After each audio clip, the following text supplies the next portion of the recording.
guess everyone can hear me. Is that okay? Yeah? That's good. Okay. So I guess many of you were possibly quite surprised when you saw the schedule for this morning's session, where allegedly I am down to speak for 2.5 hours. This is not going to happen. I have been known to run over slightly in presentations, but never quite that spectacularly. I've probably got between an hour and an hour and a half's material, depending how many questions that we get. And as well, we've got a web audience, I presume. You never quite know if anybody's really out there, but they may be asking questions too. I kind of encourage questions as we go along. And if any of you are thinking that an hour and a quarter is a desperately long time to stay focused on a Monday morning, I'd say two things. First of all, now you know how students feel when you lecture at them. And secondly, there will be an activity halfway through that will try and wake you up. So I titled my talk, Yes, but that would never work with my students. And I realize from the title it doesn't really give too much away about what the talk's actually about, but we'll get to that in due course. It's actually a quote that one of my former colleagues used to say on a regular basis over coffee and discussions around teaching. And I'll sort of one or two more examples of things that I have heard people say to me about teaching over my career of doing it. So what I really want to talk about is a framework for learning and the impact that will have on how we go about organizing and developing our teaching. So the first part of the talk will really try and make the case for why I think one of these, and what the attributes or the characteristics of such a framework look like. And then I'll illustrate just one of them. It's from Carnegie Mellon University, called How Learning Works. And it's based on 7 principles. And had I decided to go through each of the 7 principles in detail, then you really would be here for 2.5 hours. Instead, what I'll do is I'll just highlight a couple of them to go into in a little bit more detail. And then try and set them in context of a case study of some work that we've implemented in the Physics 101 course at UBC. I taught it for the first time in the winter semester from January to March. And we implemented a system for students writing their own assessment content that some of you may have heard of. So I'll try and give you a flavor of that, a case study if you like, and then draw out some of the ways in which I think that case study exemplifies the 2 principles that I'll unpack in more detail. So I'm going to start right at the beginning in many ways and think about what we know about learning. And hopefully for many of you, I'm sure this will be entirely self-evident. We need to think about learning as a process, not as a product. The idea of students as empty vessels that arrive in our classrooms ready for us to just pour knowledge into them it never really did hold a lot of water, but certainly doesn't now. And in learning something, it can involve changes in both knowledge, obviously, but also in your beliefs, your behaviors, your attitudes, motivations, things like that. And here, I think, is the really crucial one. It's not something we do to students. It's something that they need to do themselves. And even in that sort of very concise summary of one way of thinking about learning, it has enormous implications. And 2 that I've highlighted here are, from an instructor's perspective, the only way that you can advance learning is by influencing what the students do to learn. Because it's something they do to themselves, not that you do to them. And therefore the consequences for teaching are that to be truly effective, teaching has to be rooted or grounded in what is known to improve learning. So what does this mean for the new instructor who's just setting out? So I tried to put myself in the position of where I was about 16 years ago when I first started teaching undergraduate classes. And I have one really strong piece of advice for people. Do not do what I did. What I did, I got my first temporary lectureship position at the University of Edinburgh, actually in the chemistry department, where I was replacing someone who'd got a year's fellowship, a year's sabbatical. And I got to inherit all his teaching. And because I was moving country, we didn't actually overlap. So he had left before I actually arrived. And what was waiting for me at the start of my academic teaching career was a pile of handwritten acetates on the desk that I was going to occupy, and a post-it note that very cheerily said, "Good luck," with a smiley face. Because a week later, I was teaching the third year statistical mechanics class. And for those of you who come from a science background, statistical mechanics, at the best of times, is a fairly dry mathematical subject. I was teaching it to chemists, many of whom had not had the same mathematical training as I had had during my degree. And so what I did, and I think from talking to people I found that this is a relatively common occurrence, I decided to do unto others just what had been done to me, because it worked for me, right? So I got my university notes out, 3 or 4 or 5 years old, dusted them off, checked in with a few wise heads from around the department to just to check, to get a sense of if what I was doing was going to be reasonable. And they looked at me really puzzled. There was this new person talking to them about teaching within his first week of being there. It wasn't something, I guess, that often happened. But I didn't get a huge amount of feedback, except for 1 or 2 of them saying, "Yeah, that would probably be okay. Sounds quite reasonable." So don't do what I did. Or if you did do what I did, then I hope that, like me, you've moved on to realize there are actually better ways to approach how you think about designing and delivering courses. And I think that most people would realize now that what's needed is... See, the problem with doing to others as was done to you is we, as academics, were never a particularly representative sample of our student population. We were the small slice that went on to be faculty members. And plus, if there's quite a wide time gap between what was done to you and what you're doing to students now, the world has changed quite significantly, even in the couple of decades since I did my first degree. But I think most people now realize that a better way is to seek out, to learn from, and to try and incorporate some of the facets that come from teaching strategies that are grounded in a theory of learning. So they bear some basis to what is known about how people in various disciplines and at various stages actually learn. And they're also evidence-based in that they have been through trials and implementations at the coalface of teaching, in other words, within a classroom, and have been shown by gathering evidence to be effective. Now, the challenge with this is finding these resources or finding things to learn from that are what I've termed in your Goldilocks zone. So not too hot, not too cold. In other words, not too abstract or theoretical, so that you read the journal article and think, well, I understood about 1 word in 10 of that, and I still have no idea what the implications are for me teaching my third year statistical mechanics class next week. So that's an example of something that is very valuable, but it's perceived as just too abstract and too far removed from your own practice.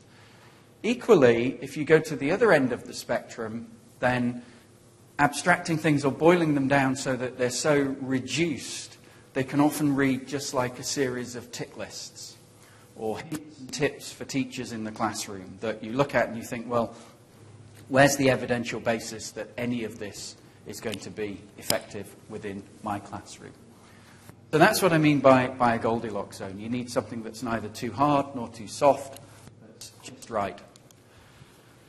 And I'd suggest that what's needed is a framework that bridges these two extremes. So it bridges between learning research from what's known from a variety of different disciplines about how people learn and the implications for teaching practice, because ultimately that's where it impacts the students directly in our classrooms and tutorial rooms and laboratories.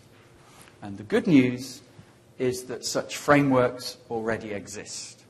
There's more than one of them. I'm going to talk about one today. There are other ones that deal specifically with things like assessment and feedback.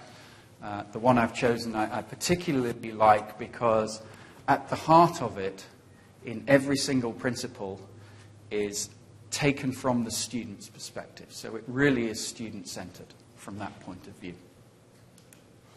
And this is where we come back to the title, because my central point, I guess, is that a greater understanding and appreciation of these frameworks and how to incorporate aspects of them into our own teaching and learning might make comments like this slightly less frequent in informal discussions between people.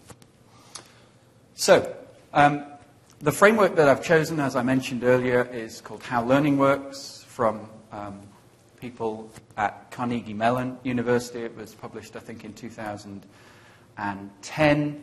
You can access it from that Google short link there, or indeed, if you just search for How Learning Works, it will pop up. There's also a website at Carnegie Mellon that's incorporated into the slide deck at the end. There's a bunch of resources, so pretty much everything that I reference will be included as resources that you can follow up on. So what it tries to do is serve this bridge function that I mentioned between research about learning and research and implications for teaching practice. If you like, a bridge between the science of learning and the implications for classroom instruction. And it covers things like why certain teaching approaches do, or in many cases, do not support student learning, and looks at those that effectively put them in specific contexts. And most importantly, and getting back to the idea of the title of this talk, it talks about the transferability and applicability of these principles between different disciplines and for students of different levels in their studies. It's based around 7 principles that incorporates a wide range of research from brain science in terms of the actual neuroscience of how people learn, various disciplines within cognitive and developmental psychology. It's focusing on research studies through K-12 and higher education that look at implications for practice, or if you like, field tests of these principles, seeing how they operate in action and looking at the effect on student learning. They are one of the nice things about the way the book's organized. Maybe I could just do a straw poll. How many people have heard of How Learning Works? Okay, I guess that's about 40%. How many people have read it? Don't worry, I'm not going to put you on the spot in a few minutes. Well, I might. One of the nice features about the way the book is structured is it's organized around each of the principles with some front matter and some conclusions at the end. And each of the principles starts with a couple of case studies. And I don't know if these case studies are invented or if they're real. But they're from a whole variety of different disciplines. The full spectrum of academic disciplines is there. And I was reading these when I read the book, and I thought, my goodness, these people are channeling my former colleagues, because all of these case studies, I can recall conversations with colleagues. I've taught in first year for many years, and of course students do my first year class and then go on to the subsequent second year class. And in my own discipline of physics, the knowledge structure is inherently linear, so you need to do X before you do Y before you can do Z. So the students would do my introductory mechanics course, And then they'd go on to the second year mechanics course, and the instructor of that course would grab me in the coffee room and say, they can't do this thing. What do you teach them in first year? And of course he could answer his own question because he already thought absolutely nothing, because the students weren't able to bring. And there's case studies in the book that I think it's in Anatomy and Physiology that replays almost exactly that conversation that he and I had. I just wish at the time that I'd had that conversation that I knew about this book, because it would have made my response much more sophisticated than it actually was. So they have this domain or discipline independence. That's not to say that there isn't a disciplinary context that's tremendously important, but also the way these principles are organized, they actually manage to traverse different disciplines. It's experience independent in the sense that this can apply to first-year students, in one particular guise. It can also equally well apply to graduate students or final-year undergraduates and everything in between. And there's cross-cultural as well. And that's not to say that cultural aspects are not tremendously important for the way these principles are actually applied, but there is cross-cultural applicability as well. So what I'm going to do just for the next couple of minutes is go through a summary of each of the 7 principles. And then, as I say, I'll unpack just a couple of them in more detail. This is where I could put the people on the spot who claim to have read the book to say, okay, go on then. But I won't do that. It's Monday morning. They didn't teach it to me well enough last year. So the first one is about students' prior knowledge. And it's the idea that students aren't blank slates when they come into our classrooms. Even in first year, they're not blank slates. They come in with prior knowledge, and the way they bring it to bear influences how they filter the material that they're engaging with, and also how they learn. And if this prior knowledge is robust, and it's accurate, and it can be activated in the current classroom, it can provide a strong foundation to support future learning. If it's inert, if it's there and latent but they just can't activate it, or if it's insufficient, or if it's inaccurate, they come with misconceptions. And again, from my own work in introductory physics, we're teaching Newtonian physics, which for many centuries, the Greeks thought in one particular way until Newton came along and formulated his theory of mechanics. So if it's inert, insufficient, or inaccurate, it can actually impair or hinder learning. So in terms of this conversation with my former colleague, it maybe wasn't that these students hadn't been taught effectively in the first year. For some reason, the knowledge that they were trying to transfer into the second year course could have been inaccurate, it could have been incomplete, or it could simply have been inert and not able to be brought forward into the new context. The second continues that theme, and it talks about the way knowledge is structured and organized. And, we naturally make connections between pieces of information and pieces of knowledge. And if we can organize it accurately and appropriately, if we have a good cognitive filing system for the way we organize our knowledge, it can help with retrieving it and applying it. There are really profound differences between the way novices and experts organize and structure their knowledge. Experts tend to be able to store it in larger coherent chunks, like concepts, that they can bring back into working memory to be able to process things more effectively. Students quite frequently can remember knowledge as isolated facts or pieces of information, and without this overlapping organizational structure, it can make bringing this knowledge back to help with learning very problematic indeed. The third principle is about motivation, and certainly at university level or at college level, students have much more freedom about where, when, how, and with whom they engage in learning activities. And so their motivation is going to be absolutely key. And motivation turns out to sustain, direct, and determine an awful lot of what students do to learn. And the sort of key ingredients for motivated students are if students perceive the value in doing a learning task, they have an expectancy of success in engaging with that learning task, and that is wrapped in a positive environment, then that can support their learning. Conversely, the lack of any of those can seriously impede. The fourth one is about mastery, and it's the idea that students need to acquire the component skills, the building blocks of proficiency within a particular discipline, however that's enacted within the classroom.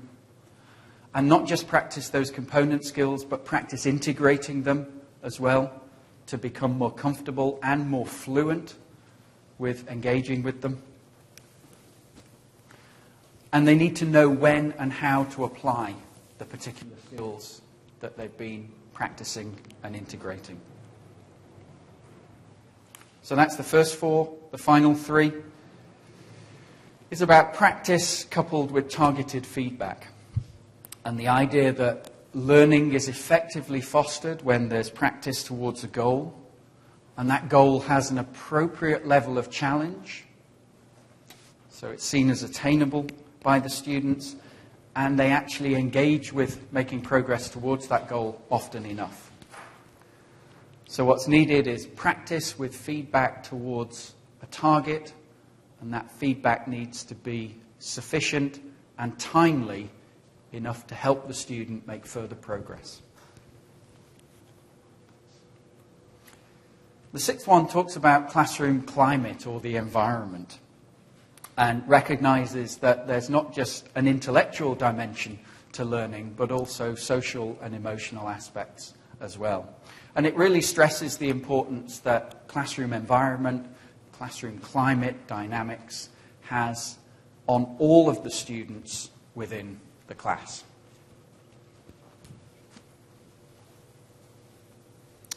And finally is this idea of students becoming self-directed learners or greater autonomy over their own learning progress. And this one really is talking about students' ability to become metacognitively aware, to be able to think for themselves about their own learning, to be able to monitor that learning, to error check as they're going along, to evaluate their own strengths and weaknesses as they're undertaking learning tasks, and to adjust their approaches appropriately. This kind of thinking is characteristic of experts within a discipline. We all tend to do it. Many of us do it subconsciously. I see it particularly in looking at the ways I had a PhD student in a former role in Edinburgh who was looking into the ways students go about solving physics problems and comparing that with how experts go about solving physics problems. And there's a classic article from a couple of decades ago where researchers presented students and experts with different physics problems. And the experts tended to sort them according to the deep underlying features and the principles that were needed to solve the problems, so conservation of energy or angular momentum. Students tended to sort them on the basis of surface features. And moreover, when they looked at actually students tackling these problems, they found profound differences in the way that the problems are actually executed. And this is something we saw in our own research as well. This error checking or this constant feedback looping to monitor your own progress towards a goal turns out to be a characteristic expert behavior. So there we go, 7 principles. The book goes over these in far more detail, as you might expect. I've managed to encapsulate them onto 2 slides. We thought about trying to boil them down even further. We managed to get them onto 1 slide and to use icons to sort of prompt or recall what you might understand by them. So knowledge, structure, motivation, mastery, practice, climate, and metacognition.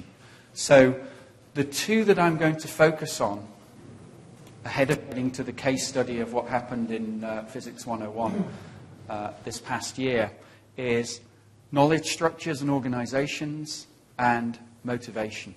There's no particular reason for picking those two other than they're nicely exemplified by the case study. As we get to the end of the case study, I'll be able to show you that there's actually applicability of all 7 of these principles in the actual task that we built for students in the Physics 101 course. But we're going to look at structure and motivation in a little bit more detail. So first of all, structure, and there the principle is, again, how students organize their knowledge influences how they learn and apply what they know, specifically how they're able to retrieve and utilize that knowledge. So we'll just spend a minute looking at some differences in the way novices and experts organize their knowledge. So experts maintain, and it really is an active process of maintaining it. It's not fixed. It's, there's some housekeeping that goes on a regular basis.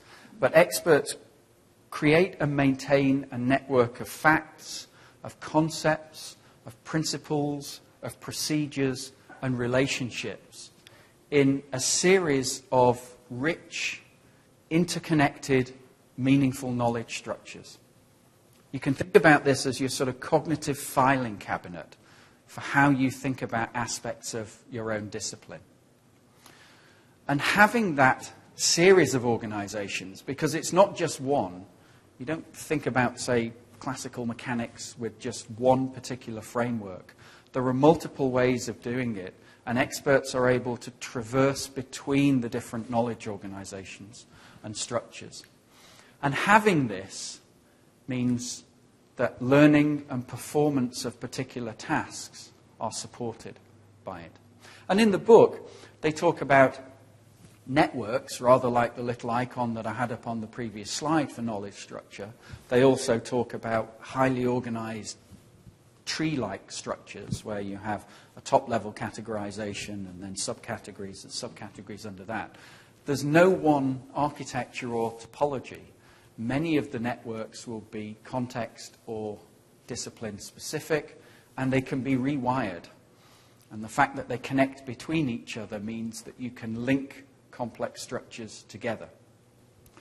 Students, or novices, on the other hand, tend to exhibit quite different knowledge structures.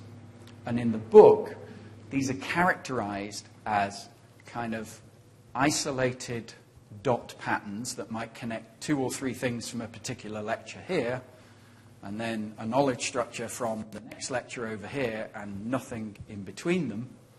Or they might have knowledge structures that look linear, which is if I do A, I can get to B, to get to C, to get to E, which is what I need, which is fine until you have a break in the chain. Then once you get to B, you're stuck, because you've no way of retrieving or applying the other knowledge. So the idea is that students need to develop and to be helped to develop these kind of knowledge structures. And one of the case studies in this chapter of the book talks about the way that material is presented. I think it's on major organs within the body, and the instructor presents, the function of the liver and the function of the kidneys and respiratory system. And that defines, that sort of chronological presentation defines the student's knowledge organization or their knowledge structures. And then when the instructor asks an exam question that asks them to integrate between these different organs or to do something that requires access to different structures, then or in the case study in the book, that doesn't happen, and the instructor's saying, why don't they make these connections between different parts of the course? And the basic answer that's developed through that chapter is that they need to practice doing this. They need to have these structures and connections made explicit, and to actually develop their own organizational structures. So, I have an activity for you to illustrate the difference. It's a kind of toy activity, but I hope you see the point of it. It's to illustrate the difference between how novices organize information and how experts do it. So I have one thing to say. I know there's at least one person in the room who knows this particular task. Fortunately, he's sitting at the front, so the contamination of the rest of the people in the room will be limited.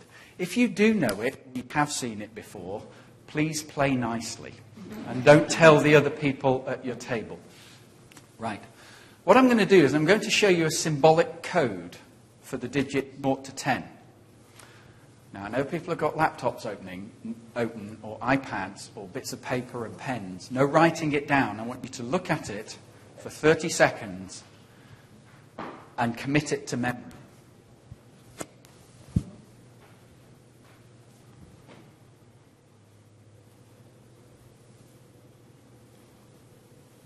Okay, that's 30 seconds. I want you to write your phone number in the symbolic code. Any phone number, office phone number, home phone number, cell phone number. And I will not accept that someone's phone number is 1111111111.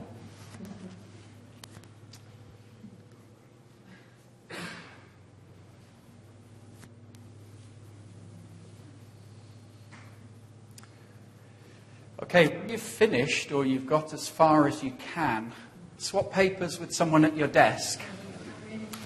And you can mark each other's. There's the code. Just to remind you.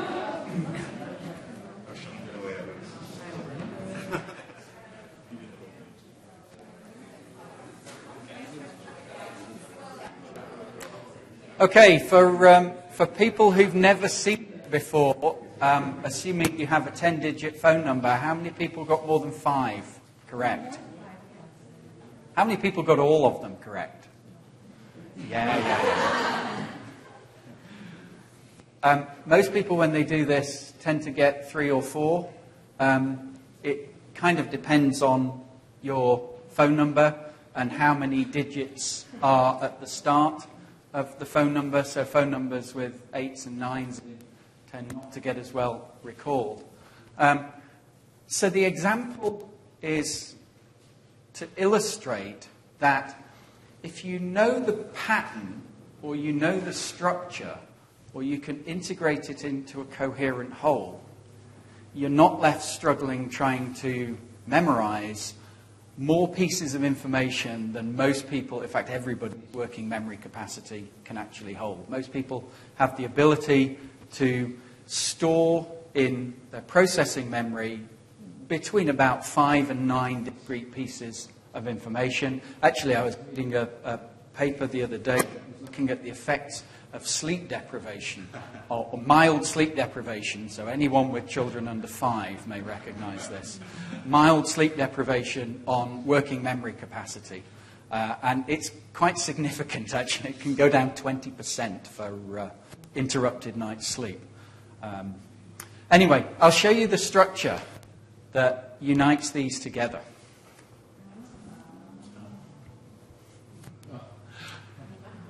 So once you know the pattern, as the people who'd seen it before, you won't forget that. You'll be able to write down any phone number simply by recalling that structure, which unites, 9, you need to remember that the 0 is a dot, but it compacts 9 disparate pieces of information into a single chunk. That because you see the pattern and the relationships between the individual bits, you're not struggling to try and think, now, was it 5 that was the square, or was it 6? Or which one was the forwards L and which one was the backwards L? And it's kind of a trivial illustration, but for many students, even though we think the structures like this are self-evident, what they're dealing with is this. And in terms of looking at, there's ways you can evidence students' knowledge structures or their organizations. One way that's very, very effective is to ask them not just what is the answer to the question, but why as well. And there's some work there's quite a lot of work that's been done in the sciences on this. David Tregust from Australia, he's a chemist. Some of his work looks at what he calls two-tier multiple choice tests, where each multiple choice item asks a what question and the follow-up asks why. And in my own research, we've tried looking at some of this with a short diagnostic test on quantum mechanics, which for many students in the sciences at undergraduate level, and indeed beyond undergraduate level, is just bizarre, counterintuitive, illogical, it's 10 plus years of kind of classical teaching that they've been thinking about the world in one particular way. And it was really illuminating when we did these two-tier multiple choice questions, because many students got the what, but there was much more variability on the why. So if you imagine the results of this would look like a matrix, sort of 5x5 matrix. You might have 60% of the students getting a particular correct answer, but only 10% of them getting the right reasoning. And furthermore, many of the false reasoning items, one of them might be preferential. So of the students who got it wrong, 80% of them might get it wrong for the same reason. This is really powerful in uncovering these inaccurate pieces of knowledge and the fragmented nature of their knowledge organizations as well. Another way that you can see the way students organize and structure their knowledge is in their strategies towards preparing for assessments, most notably midterms and finals. And you see the student who simply sees effective revision as trying to cram in all the factoids from the course that have come out of the instructor's mouth, rather than trying to think about organization and structuring that knowledge appropriately.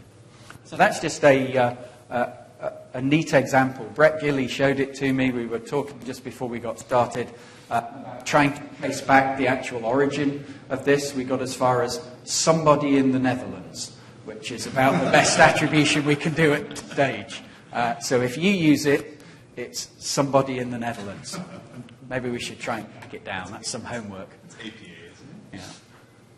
So the way the book is structured is it presents these case studies, it unpacks the principles a little bit, talks about what research shows in terms of classroom experiments, and then it looks at strategies for what you can do with students. So the research, having presented this discrepancy or this disparity between how experts and novices organize knowledge, not surprisingly, the research it then pulls out goes on to show that when students are presented with a structure or a framework to help them organize, or explicit opportunities to develop their own structures and framework, rather than simply having the fire hose of content turned at them for 13 weeks. So actually making some space and time to allow students to practice and develop these structures, they tend to learn more, and that learning is more transferable and is retained for longer. And the actual studies that I'm not going to try and summarize them here, but they're all discussed in much more detail in the book. In terms of strategies to think about improving or surfacing knowledge structures and organization, there's the idea of concept maps, either as an instructor or as students or as a combined collective activity to actually surface how students see the organizational structure and relationships between parts of the course. Again, in my experience, students tend to see bits of the course quite neatly compartmentalized with impermeable walls between the compartments. And sometimes the compartments can be, if there's a change of lecturer, then the compartments are hermetically sealed, because how can you relate back to when it was a different person 6 weeks ago? And so making these connections explicit. Organizational structure, provided, explicit organisation of particular learning activities, explicitly highlighting deep features, making these connections, and also monitoring student work for evidence of problems with the way their knowledge is organised. And other things as well that are unpacked more extensively within the book itself. So, after knowledge structure and organisation, I want to turn briefly to look at motivation, and then we'll get onto the case study. So, student motivation turns out to be hugely important in directing, sustaining, and providing an impetus for students to engage with learning activities. It controls or it influences the frequency, the intensity, and the actual nature of the practice or the progress that's undertaken towards a learning goal. And again, a very, very simple idea or simplified model of the ingredients that go into creating motivation to do something.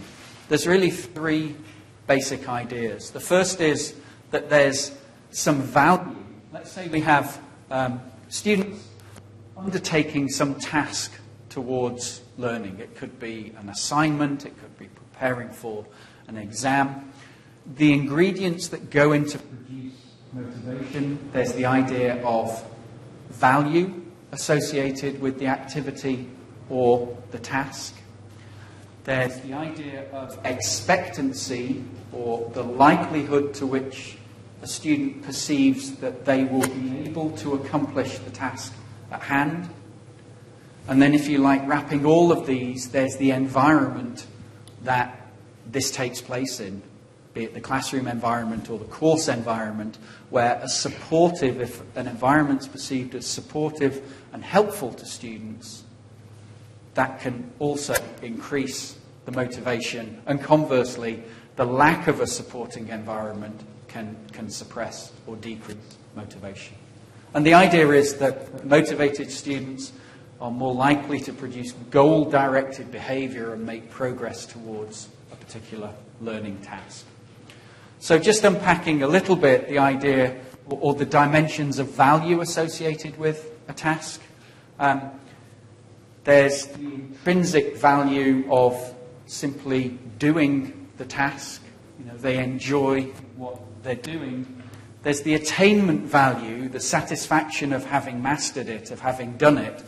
And I'm sure we've all felt that, whatever our specific discipline is. You get that problem worked out, you get to the end of the solution, you see how neatly it all falls out in front of you, and there's certainly motivation in that sense of satisfaction.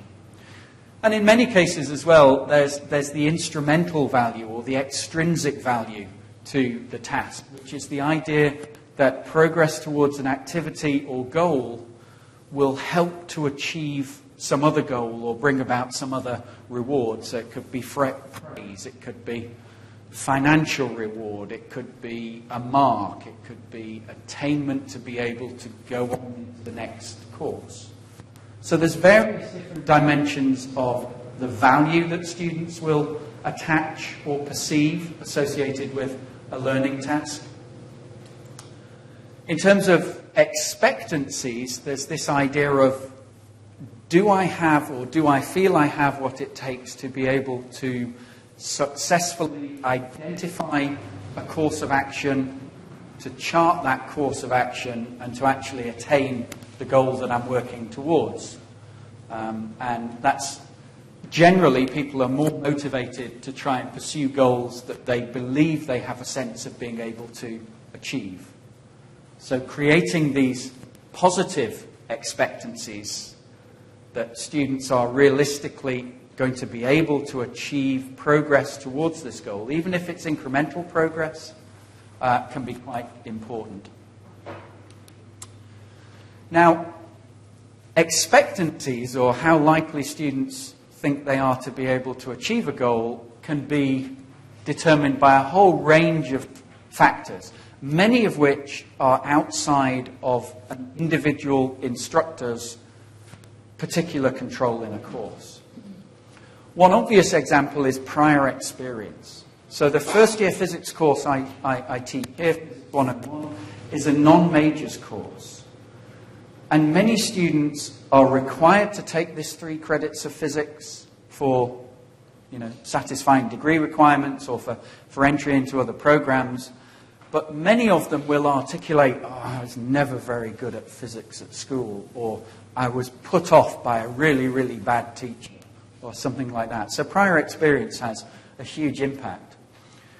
There's this idea of whether they're more likely to attribute their own success or failure to internal causes within their own control.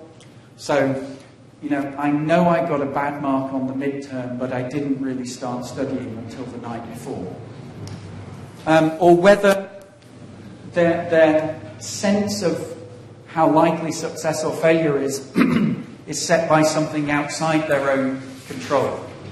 And again, another conversation that I remember having with a former colleague, which appears somewhere in the book, not the exact conversation, but a sort of replica of it, is, and maybe some of you have had the same experience with colleagues.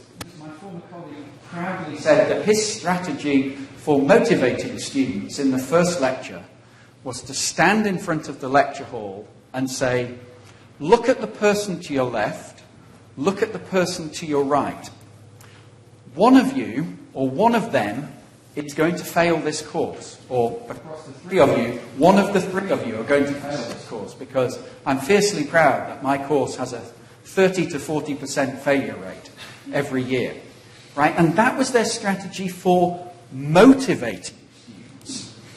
Now, in actual fact, it's unsurprising that it had completely the opposite effect, and that's why. In terms of the student's understanding, it suggests, well, no matter what I do, a third or a half of us are going to fail this course. So there's this idea that external factors are more likely to control students' success or failure than anything they might be able to do themselves. And I mentioned the idea of an environment. Even if students perceive the value associated with a task and identify positive expectancies in terms of being able to make progress towards that task, the lack of a supportive environment can completely destroy the motivation, and it can actually leave them isolated and resentful of trying to make progress towards the task. So in terms of, there's a bunch of strategies to establish value, connecting it to real-world interests, real-world authentic tasks. If you can, making relevant the learning task at hand to students' current academic lives. In a class of 700 non-major students taking a physics course, many of them feel that this physics course is going to have little bearing on their future academic lives in terms of content. So we take the trouble to try and stress the importance of some of the general higher order skills we think we're trying to cultivate within this class as being valuable to their future professional lives, whether they end up as doctors or graduate students or whatever profession they go into. Identify and reward what is valued, and usually that means in terms of course credit and your own enthusiasm as well. In order to build positive expectancies, in other words, in order to help students think they've got a realistic opportunity of achieving a particular learning task or goal, the idea of aligning the objectives of what you're trying to do, so the goal of what you're trying to have students be able to do, with the assessments that provide evidence to you and to them of their progress towards being able to do that, and then going backwards again, the instructional strategies and the actual classroom activities that support them in developing those skills. So that's the idea of backwards design, if you like. You start with the goals, you think about how you're going to evidence achievement of those goals, and then you design the instructional strategies that support students in making progress towards them. Assignments that provide the appropriate level of challenge. Again, I had a former colleague who used to hand out his first problem sheet on day one of the course and say to the students, I don't expect many of you to get past question 2.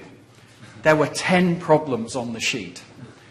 Right? So identifying an appropriate level of challenge, early success opportunities, not being able to do more than one question on the problem sheet in week 1 is probably not perceived as a success opportunity for students.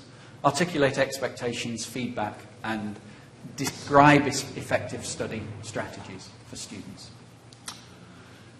I'm going to go on to the case study now, having quickly gone over those 2 principles. Do people want a 5-minute leg stretch? Yes. Right. We'll take 5 minutes and then refill coffee and biscuits, and I'll start again in just a couple of minutes. Let me finish off with the final part of this, if I can, and it's trying to put some of these principles and these ideas into practice with a case study based on this first-year physics course that I taught between January and March. My first experience of teaching at UBC. It's my first experience of teaching an entirely non-majors class. I taught compound classes in the past of majors and non-majors. I taught... No, I've got a different microphone. Can you hear me?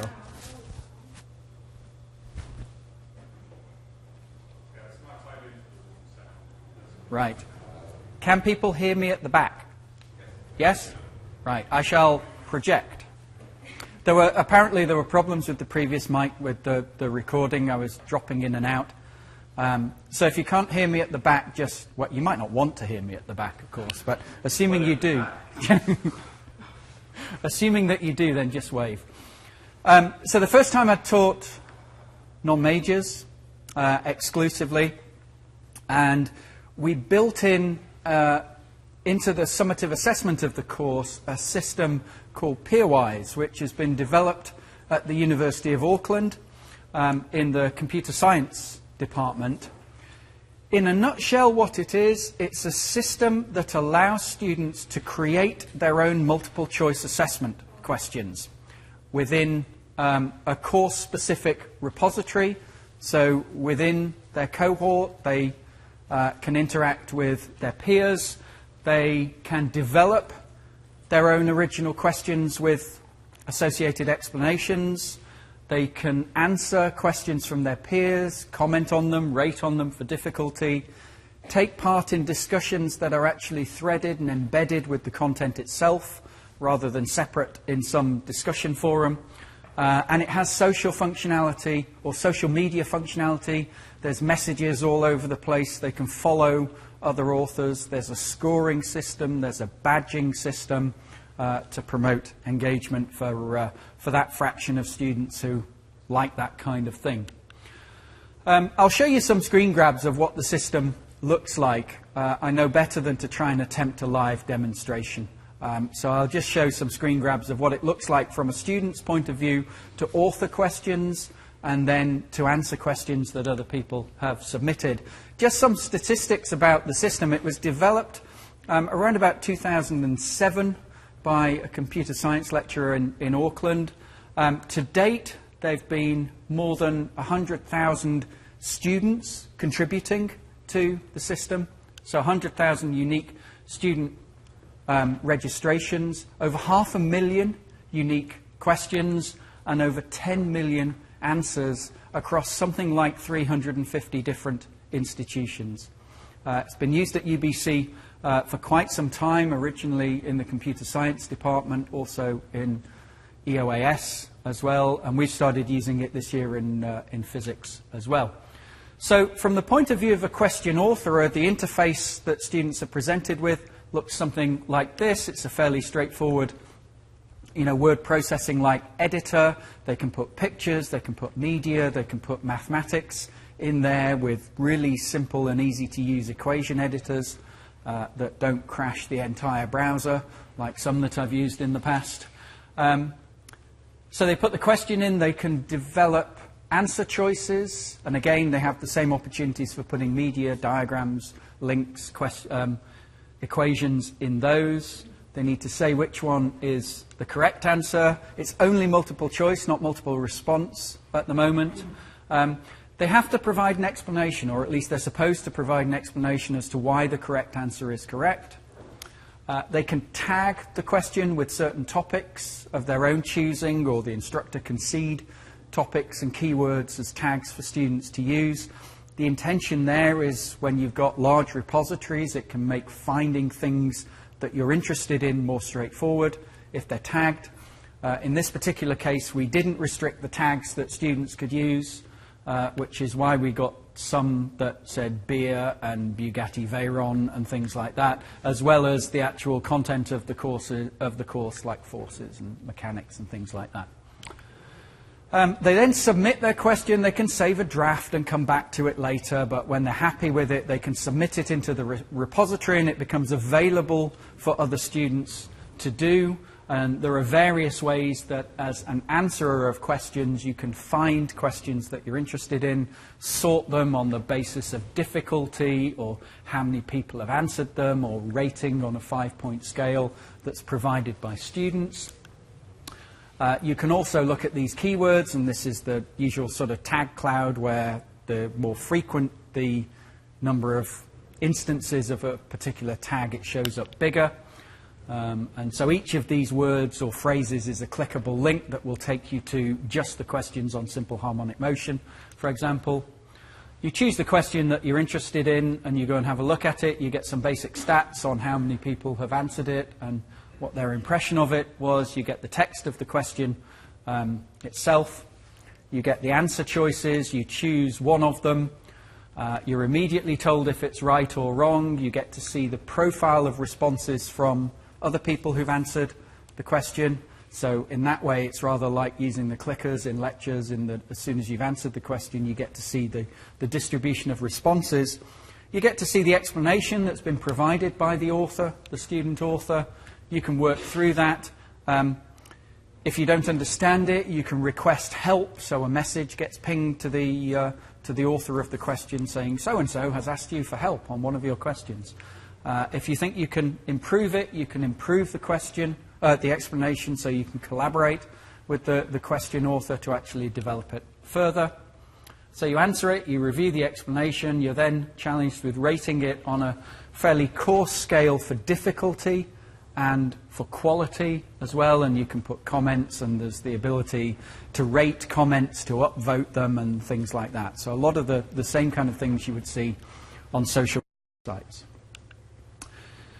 My involvement with this started about 2009. I was based at the University of Edinburgh until I moved here last summer, and we started a pilot in Edinburgh in 2010 to incorporate it into this introductory physics course.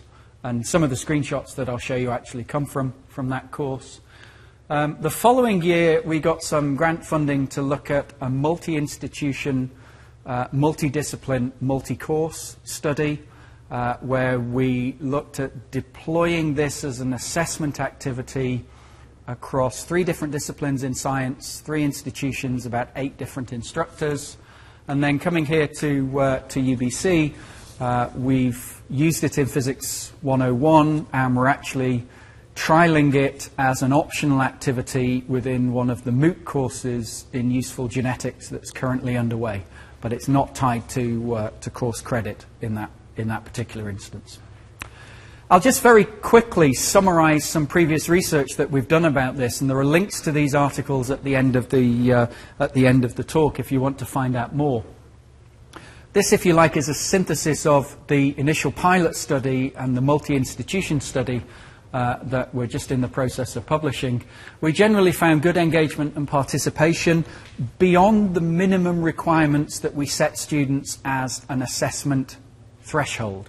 So I'll show you the requirements that we said they have to do as a minimum for each of their assessments, and generally they participated far beyond that. We found a very strong and persistent correlation between the amount of activity that a student put into using the system and the end-of-course outcome. And I'm stressing correlation here. I'm not claiming for a second that it's causation, because you couldn't disentangle it anyway. But this correlation, and you can see it in the graph here, this is the Edinburgh data. What we're looking at here is these 4 clumps here are splitting the cohort into quartiles of ability at the start of a particular course. So on day 0 in this particular course, they do a diagnostic test in mechanics that gives us a sort of baseline measure of their ability in this subject area coming into the course. Within each of these quartiles, we do a split where we just split the students into a group that's either higher than median activity on the Peerwise system or lower than median activity. That's HPA and LPA, high and low Peerwise activity. And what we see is in each of the quartiles, so across the whole ability range at the start of the course, students with higher Peerwise activity outperform those with lower Peerwise activity on the end-of-course exams. So we're not claiming causation, but what we have found is when you replicate this across multiple courses, different institutions, different measures of ability on day 1, so different ways of parceling the students into quartiles, you find exactly the same results. Yeah. Is it significant? I see that the middle 2 quartiles actually show greater, and really for it be lower or the higher, this isn't really your activity. Is that significant? So the question was, looking at that graph, it looks like quartiles 2 and 3 look to be statistically significant differences. They are. The effect size is kind of medium.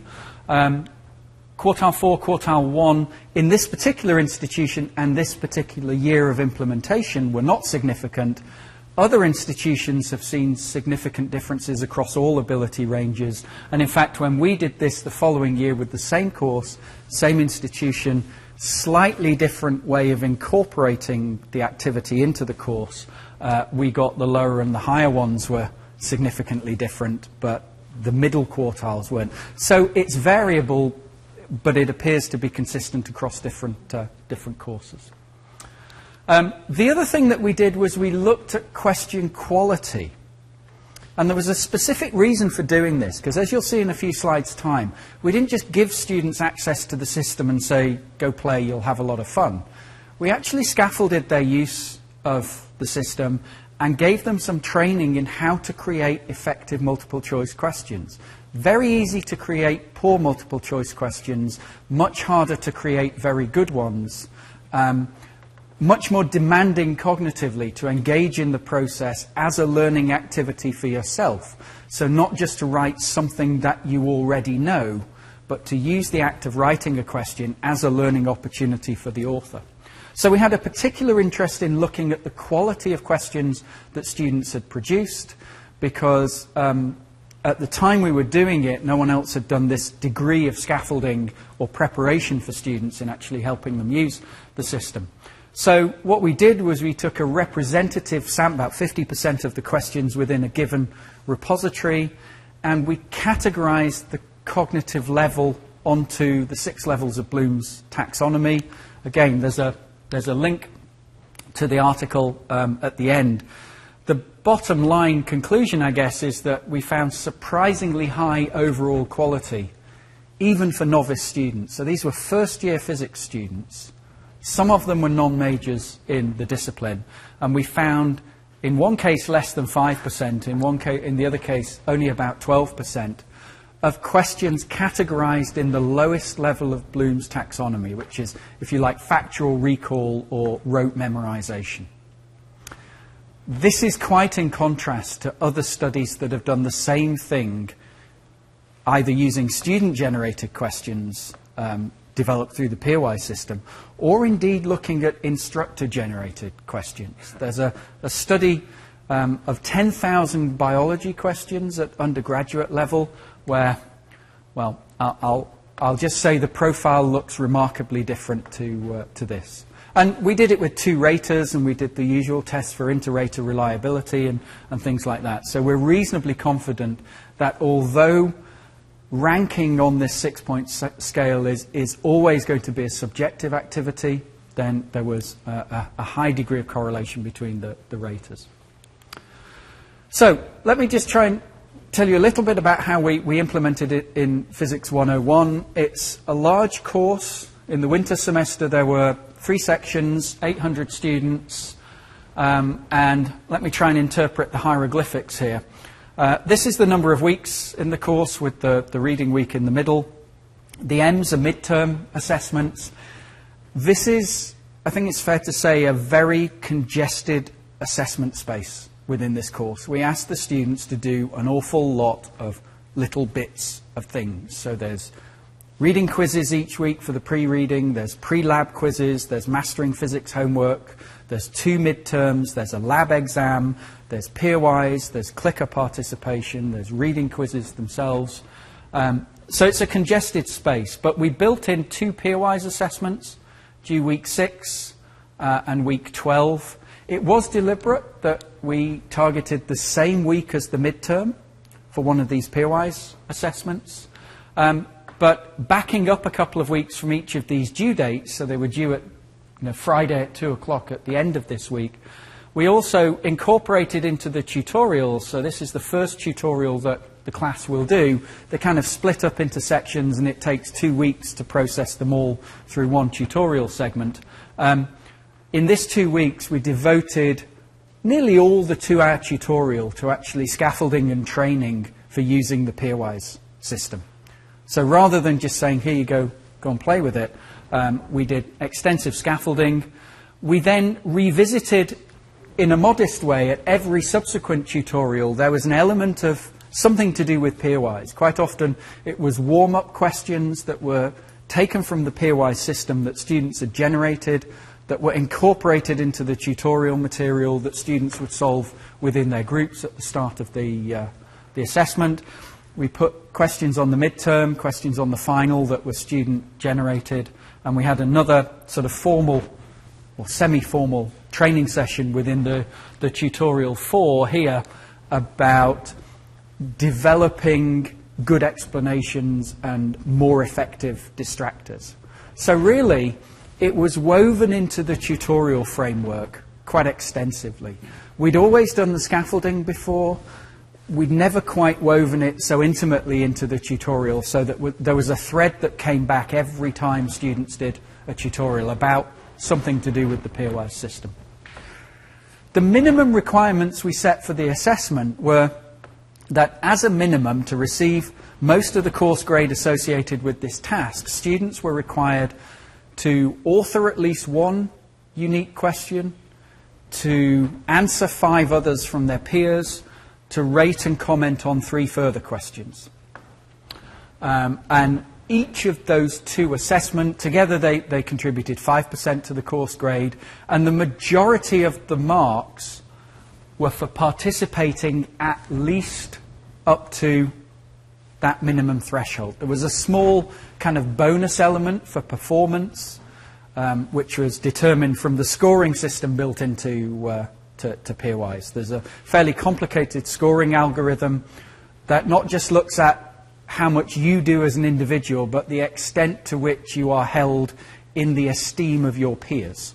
In other words, how effective you are as a member of the learning community.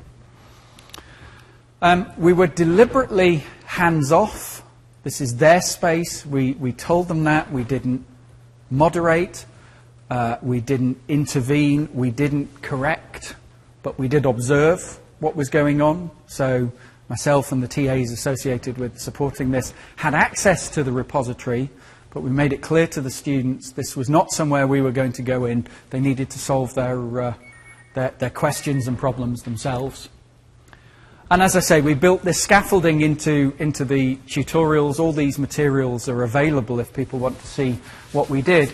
We came up with this quite nice cartoon for getting over the idea of approaching the act of writing a question as a learning activity. So don't write about what you know. That's in this green zone. That's concepts, knowledge, understanding that you already have. Don't write about the red zone because that's too far above where you are at the moment. Okay, so no questions on relativistic quantum field theory, please, however much you might like to try and grandstand. What we want you to do is operate in this wavy blue area, which some of you might recognize as a kind of analogy with a zone of proximal development. It's just beyond the level that students feel comfortable with. And we made it wavy because, of course, different people's blue zone is going to be in different areas for different parts of the course. But the idea that we tried to get over to them through this cartoon was try and operate in your blue zone. Try and use the act of writing a question as a way to enhance your own understanding rather than simply writing a question about what you already know for sure. Because if you do that, it will tend to be more factual and knowledge-based. Yeah. Do you ever have an issue with, I guess, for physics, for example, of labs or questions that come along with labs all just making their way onto this and everyone, I guess it's self-answered, yeah. But it's not, yeah. So the question was, do you ever have an issue with material from other aspects of the course being plagiarized, basically, and incorporated into this system and passed off as students' own work? Yes, we do, occasionally, but what we found is the community is generally, the community of students are pretty tough at policing it, actually. So people have put direct replicas of questions from the Mastering Physics system that's used as a sort of online homework tool, and the comments from students say, I'm rating this 1 out of 5 because it's a direct copy of what we had in our Mastering Physics homework. Come on, you need to try harder than this. So they can often be quite ruthless in censoring or admonishing the actions of their peers. Yes, it goes on. I mean, there's a scale issue here. There's something like 2,200 questions in the repository for this one single course. And you know, we can't check through everything, and we don't want to, but we are concerned that some of those may slip through the net, and I think that's one reason why you have to be cautious about assigning too much credit for it. So we set them this idea. We got them the first scaffolding activity. We introduced them to the anatomy of a good multiple choice question, showed them some really terrible multiple choice questions where you could identify the answer even without understanding any of the content, and got them to think about solving a worked example that we'd given them as an exemplar, and then got them working within groups to come up with a question themselves, all before they ever started trying to write their own question as individuals. Because what we're asking them to do is really hard. It's really hard to write questions about things you know you don't know. So by scaffolding that, we're trying to make that easier for them. This is an example of I mentioned earlier how subsequently student-generated questions were brought back into later tutorials as warm-up questions or clicker questions. And this is a really nice example of a question authored by a student about midway through the course about kinetic energy of an oscillation. And we had 4 or 5 of these in each of the tutorials that just got things going in at the start of the session. And the second scaffolding activity ahead of the second assessment deadline, we focused on good explanations and the need to do good explanations and how to improve explanations, again, by showcasing student examples of really, really good, clear explanations. In terms of engagement, I'll show you some example questions as well in just a moment, including 2 of my all-time favorites. In terms of engagement, there are about 15% of the students who just didn't do anything. They did not register or log on or do anything with the system. And we still don't fully understand why that is. I think in part it's due to this concentrated assessment space. We're asking them to do a lot of different things. In one course, they're doing a multiplicity of other courses as well. Some of them will make the trade-off and say, project due in for 10% this week, Peerwise assignment for 2.5%. I know which one I'm going to devote my time to. So we have to be careful of, and I think it's a general word of caution, building new activities into a course. There's a tendency to put it in as well as, not instead of. And I think from a student's perspective, if everybody does it as well as, it quickly builds up to too heavy a workload for them. But 664 active, so you might imagine that in 664 active students, if they all did the minimum of write one question, then we'd expect 664 questions. We actually got many more questions, 11,000 answers, and about 5,000 comments. So expressed as a multiple of the total number of students in the course, if we did it as a multiple of active students, it would be even higher. We're looking at ratios of about 2, 17, and 7. So again, participation well beyond the minimum requirements. Just to show you, that's what half the number of, well, it's less than half the number of questions looks like. It's easy on that slide to say 1,300 questions, right? This is for one assessment activity in this course, 1,340 questions. And there's just screens of it. You know, it's a huge amount of effort put in by students engaging with this task. Here's another way of looking at engagement. What this is plotting is a histogram of the score within the Peerwise system. Not the mark on the assessment, the score within the system. And it's binned into bins of, I think, 100. So the lowest one here is 0 to 100. The highest one up here, the insane minority, I think this is about 3,800. So the highest score that a student got on this the highest Peerwise score on this first assessment activity was 3,800. The red arrow indicates the highest score of the person who satisfied the minimum requirements and did no more. Right? So that point represents everything to the right of that is students who participated above the minimum requirements. And to the left of that are students who did something, right? So this is only active students. It's not incorporating that 15% who did nothing. It's students who did something but didn't meet the minimum requirements. The second arrow, to the right of that, the students got full marks for this assignment because they got, if you like, the performance bonus based on their score. So it's just another way of slicing up and looking at engagement. Right, let me show you just a few examples. This is actually from the physics course in Edinburgh from a few years ago. You might think I love it just because the diagram's fantastic. And the diagram is fantastic. And for those of you who can't quite read the text, it says, James Bond is trying to escape a building by abseiling out of the window of an office. He is tethered by, you could tell it's physics, light inextensible rope. It's funny how those kind of phrases within the discipline, you see them reflected from students. Light inextensible rope to a baddie who he just knocked out in the office. Right, so there's the baddie knocked out.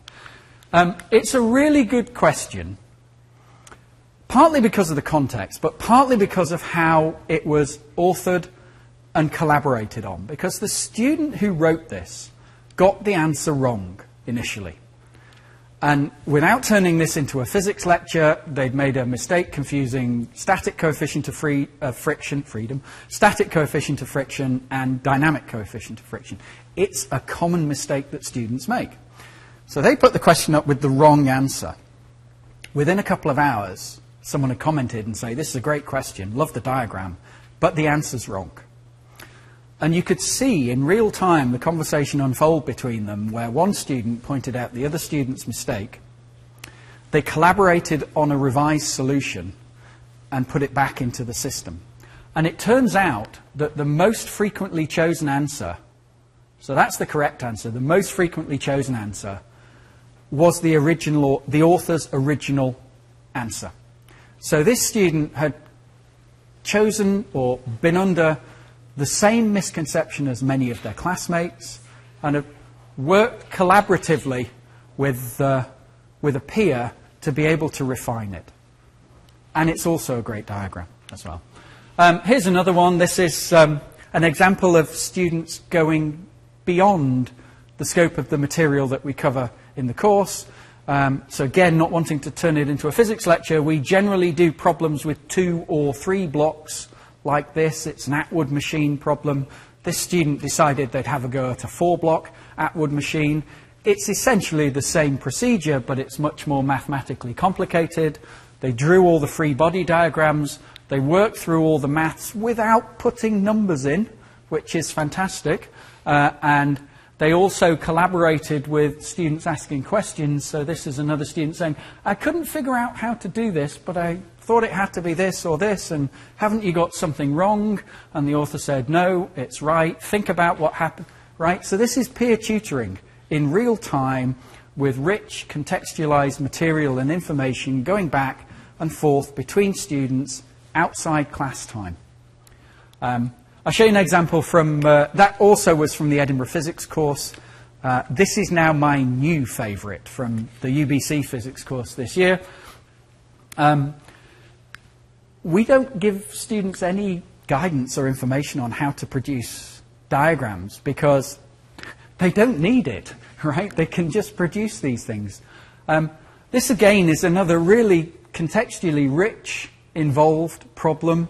What I really like about it is it combines aspects of the course that were taught 4 weeks apart, right? So for the student that has this compartmentalized knowledge structure in little boxes that says properties of materials, Young's modulus, buoyancy, weight, you know, they could never do this. They could never combine these different topics and synthesize them into one question.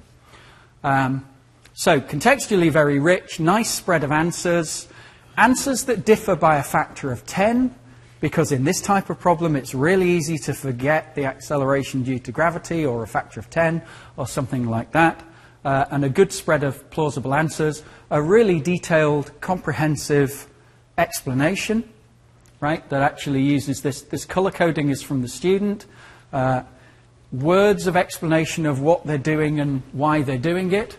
You know, doesn't matter, keep following, right? So there's a little bit of incentive and motivation there for students to work through a fairly long mathematical explanation. What I really liked about this is the way you saw the community within the students on the course really come out through the discussions that were as part or followed on from this, this question. So, really good explanation. Reminded me to keep working at problems in variable form even if I don't have all the numbers. It was a lesson I learned the hard way. Back in high school physics, I'd always try plugging in numbers and then solving. But this often leads to many mistakes. I don't know how many times I've stood in front of a first-year physics class and said, don't put the numbers in to start with, because you lose the generality of the solution. It's more difficult to see if you've made the mistake along the way. Further comments down here, you deserve a big fat star, which I think is quite nice. And it's nice for students, you know, and I think that is one of the things that promotes engagement. It's nice to feel that students appreciate what you've created through this system. My favourite comment, though, came from a student who got it wrong by a factor of 10. So they'd made a slip somewhere, and they said, reminds me to always double-check that my work, psi, that factor of 10. The author of the question responded with, one does not simply miss by a factor of 10. Which had... So this is me they're talking about here, because this just creased me up. I thought it was really, really quite amusing. And, you know, I think that kind of interaction is okay. I'm not looking for it to be an entirely sterile academic environment. They are allowed to have fun when they're doing this, because that's one of the things that can promote motivation. I just want to show you one question. This, frankly, is the most staggering thing I have seen a first-year undergraduate student come up with, right? It combines material that actually we never went through in the course, this particular interferometer arrangement. They're using it as a way to weigh a quantity of drug by watching the change in the intensity pattern when you put the drug onto the scale. It's an incredibly sophisticated, creative, innovative question. Some people say, don't you worry about people plagiarizing stuff from textbooks. This is 10 times better than you would see in any textbook. Now, I know I'm cherry-picking this, and I'm not trying to say that they're all like this. Far from it. There are some that are kind of routine, run-of-the-mill, turn the handle, good practice for doing problems.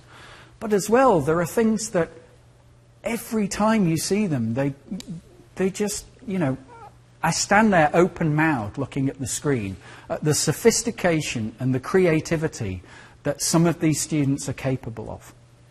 And again, some of the comments, I never give a 5, but this totally deserves it. And the author clearly has a good sense of humour.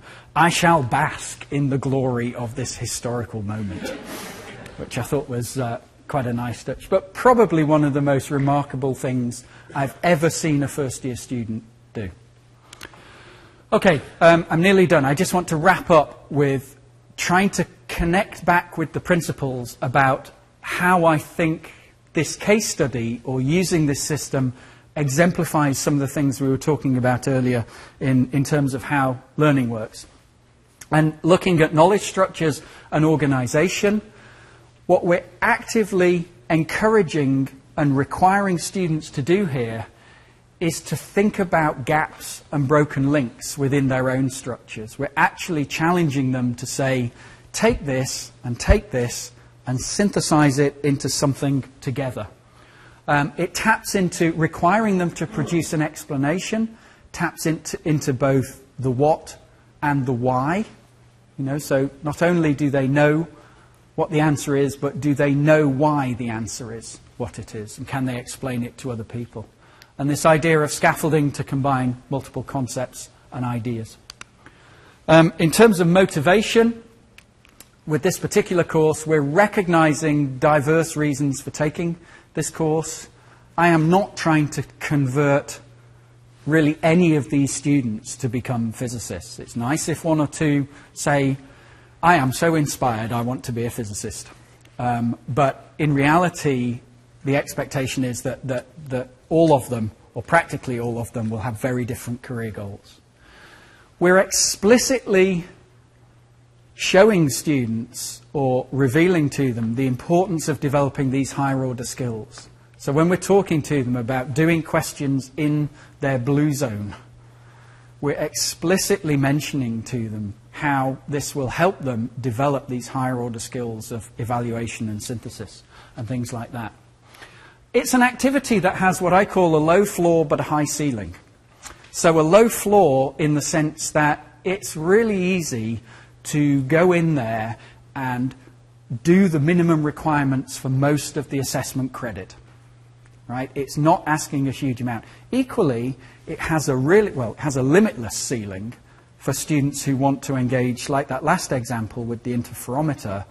They can do as much and in as much sophistication and detail as they want to.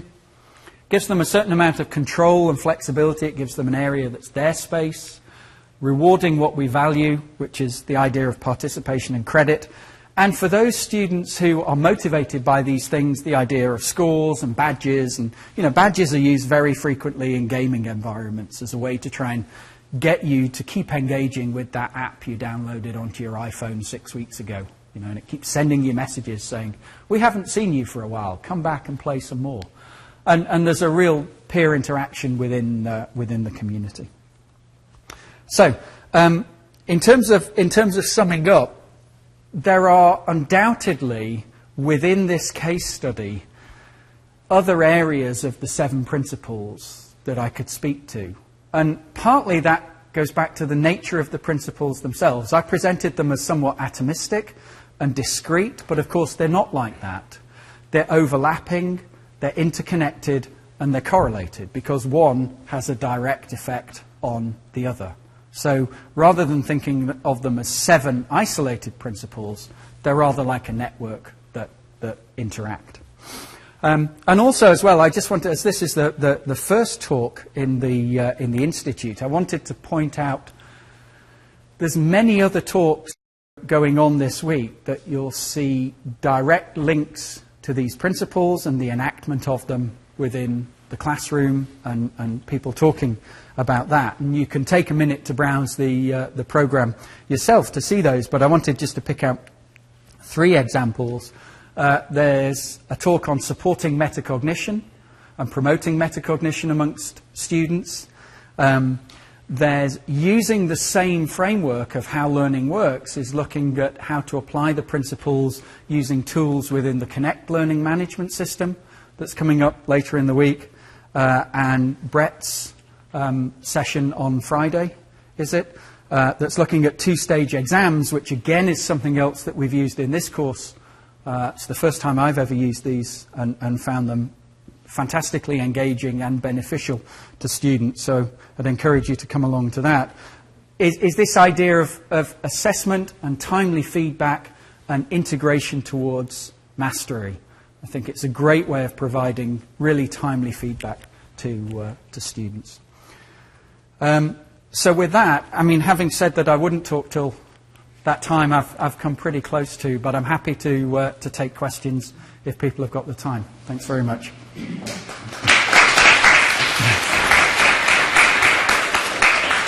I should maybe say there's a bunch of resources here. The slides will certainly be available. There's resources for how learning works and for Peerwise as well. So, yeah.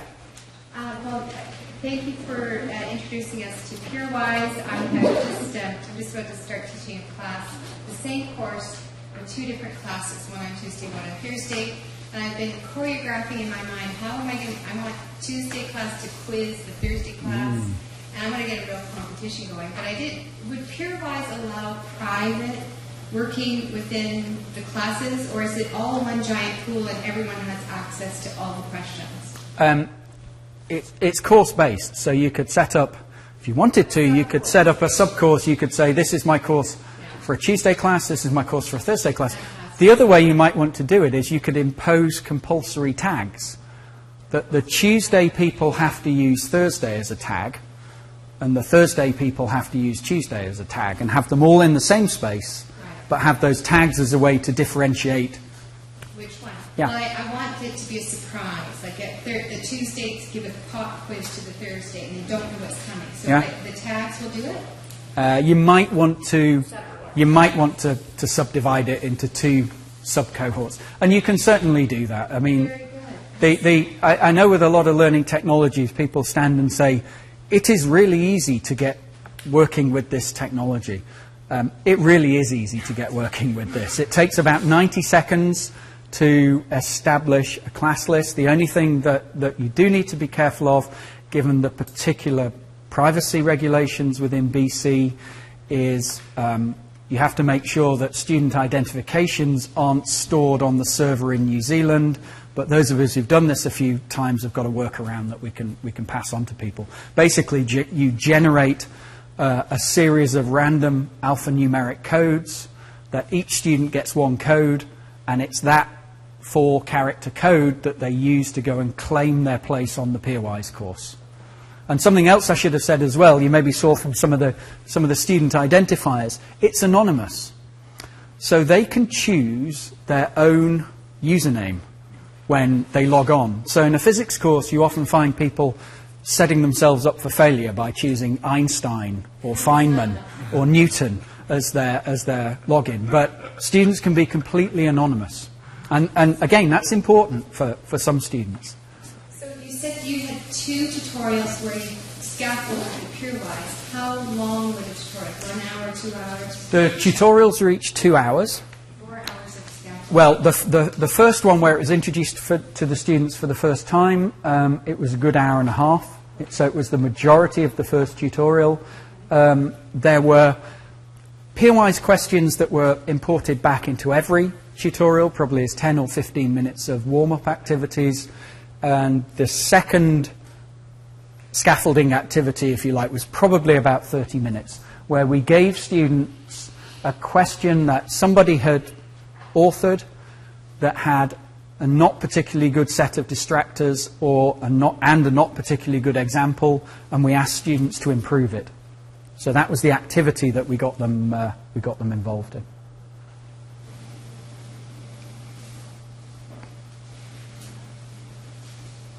Yeah. To what extent does the hardware work theory incorporate theories of adult learning, such as Knowles' theory of antibody or McCluskey's theory of margin?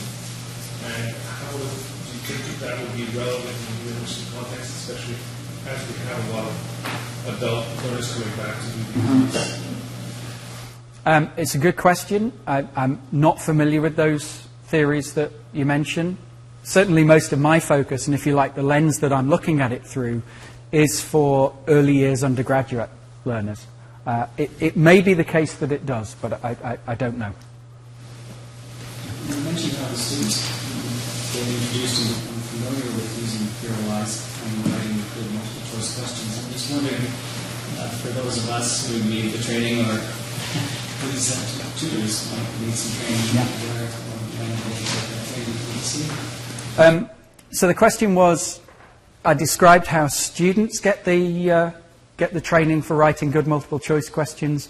What about tutors or TAs who might also benefit from the training? So I can talk about how we did it in this physics course. So ahead of every tutorial segment, the tutorials used to run for 2 weeks, except for on a Monday, because with Monday holidays and it just didn't make sense to timetable.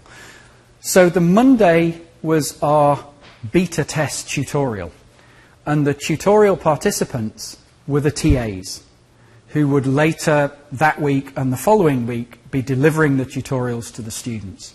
So we actually had a fortnightly train the TAs session by doing the tutorial with them. And it also had the benefit of ironing out any wrinkles or problems with the tutorials, because they were all redesigned by a TA working as part of the Carl Wyman initiative this year. So that opportunity to beta test them and to road test them. And we actually had a small group of students as well who, for timetabling reasons, couldn't come on any other day.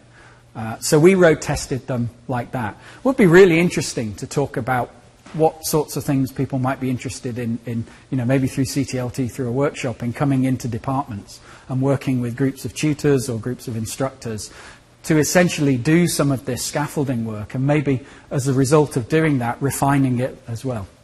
So I'd be happy to discuss that.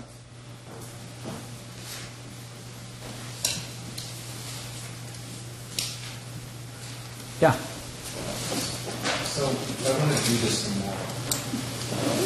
Yes. Where is it? If you Google Peerwise, the New Zealand site, there's a big button that says Get Started. Do I have to identify myself as being ABC and the cost associated with that? No, it's completely free. You do identify yourself as an instructor at UBC, but there's no cost associated with it. And I can say another thing that sometimes worries people with external services is the robustness and the reliability. And in 3.5 years of working with Peerwise, I've only ever known the website go down once, and that was when the entire data system at the University of Auckland got taken offline for 2 days, which, although a minor inconvenience for my students using Peerwise for their assessment activities, I guess was much more of a problem. And that wasn't specific to the Peerwise server. It was everything at the university disappeared for 2 days. So you might want to mention Paul. Paul Denny is the creator of Peerwise, and he'll be here in July. Early July. He might be the top. Yes. Yeah. So the that doesn't help if he wants to use it tomorrow. So Paul Denny is the creator. Paul and I know each other well. He's coming here hopefully early July. We've just got some grant funding from Universitas 21 to bring him here. But if you're interested in signing up, it sounds like I'm on a commission here, but just mention you heard. I'm not really. You can just mention. I tried to sign on. It asked for the institution, but it also asked for the course, and I was listening to you as well. So I failed at the course. It didn't recognize my course. Is there a pre? Oh, you tried to sign on as a student. Yeah. There's a button that says "Get started as an instructor" somewhere. Okay. Get started. Oh, okay. There you go. There, all right, thank you. I that's enjoyed why I that put in my failure notes. mode myself. Okay, thank you. So there's a little badge at the top here that I missed. Did you say we can get access to some of these slides? Yes, yeah, I'll make the slides available. Okay, great. I guess through the Institute or the CTLT web pages, we'll make a PDF of them available. Yeah, easy. Any questions from online? Someone just asked the same question. Okay, right. So that proves at least one person is listening. It's brilliant. Okay. Well, happy to chat afterwards if anybody wants any more information or wants to see other things. So just want to remind you on the table to become some feedback more. So we try to improve our sessions for you looking at your feedbacks. And there will be refreshment and downstairs in the CTLT space before the next sessions by Warren before 12. So welcome to our space. And there will be, after one session, we will still have 3 other sessions. If you register for one of the sessions called Blended Learning Theory, you will receive a very early email from us saying that it's been canceled. But we are going to offer that again. So at 1 o'clock, Blended Learning Theory, that session will be on. So welcome. It is or it is not? It is on.